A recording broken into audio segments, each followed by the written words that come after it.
What's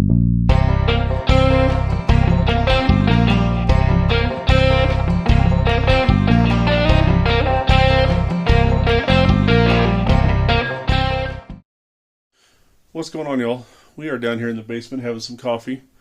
Was doing some work on the heater, getting ready for winter, but realized I've never done a "This Is Me" video, introduction to the channel, kind of explain myself. So, with that being said,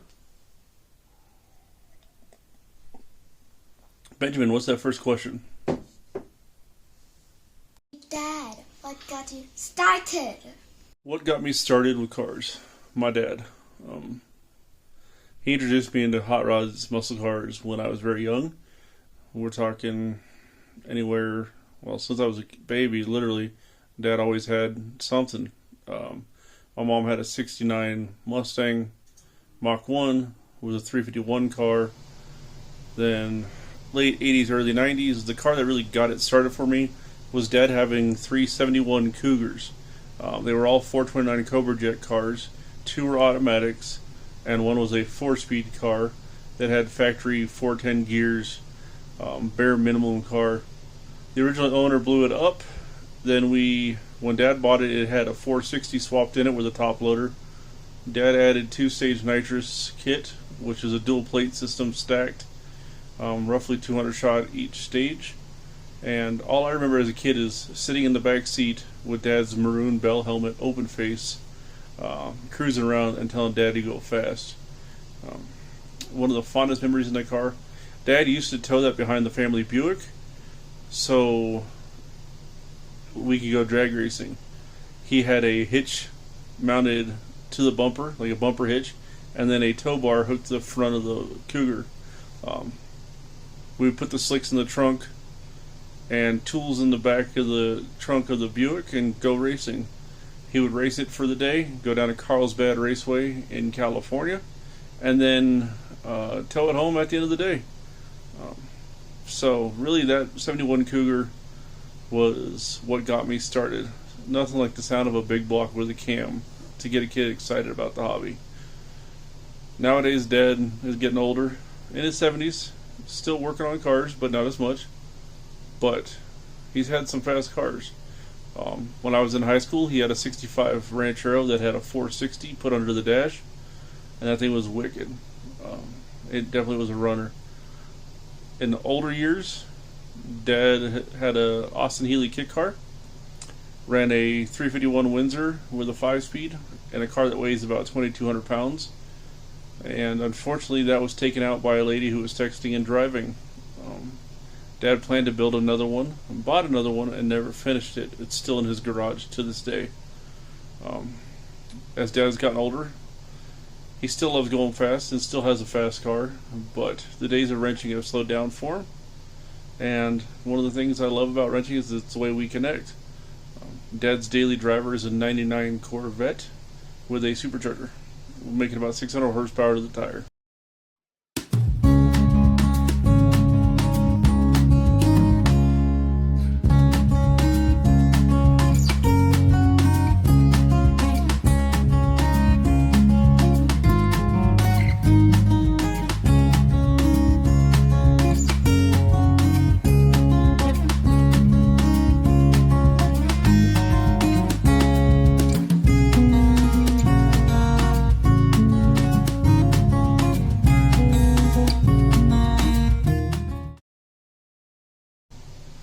So, let's go ahead and get to the next question. Go ahead, Killian. See those projects. Checking out the projects. I'll go ahead and show you a slideshow of some of the projects you may have seen on here. The first being a 98 Ford Explorer, coilover conversion up front, 5-speed swapped, manual transfer case swapped, custom tuned by 5-star tuning to run a 5-speed and place the automatic. Hit black ice, that one rolled, replaced it with Gus, and you guys have seen the progress on Gus. Most of you don't know, I bought that from my stepdad. It was a 128,000 mile stock Jeep. It was a 4 service truck up in Oregon. He bought it at auction and then I bought it from him for the wife as a daily in the winter. But when I rolled the Explorer, it took over my daily driver's status and sits where it is now. We had Lightning Bug. Lightning Bug was a fun vehicle, just didn't amount to much. I kind of gave up on it. What else? We have Family Hauler. Family Hauler's been in the family since we bought it new in 2010. Ordered it when I was deployed. Originally it was supposed to have a 5.4 liter.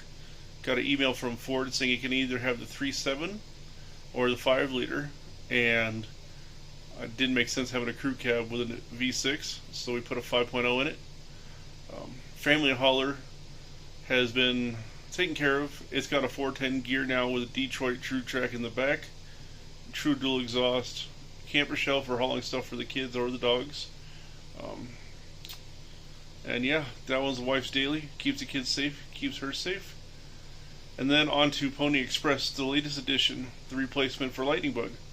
Stock 94 Bronco, 5.8 liter, 351 cubic inch, with a shift kit, aftermarket tire wheels, and stock size tires.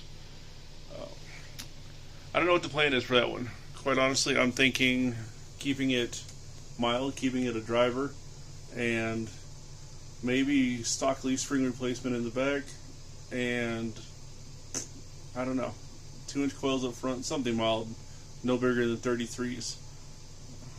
So that's it for now on those projects. That's what we've done on the channel so far, and most of those have been videotaped for you guys.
So, Nico, what's the next question?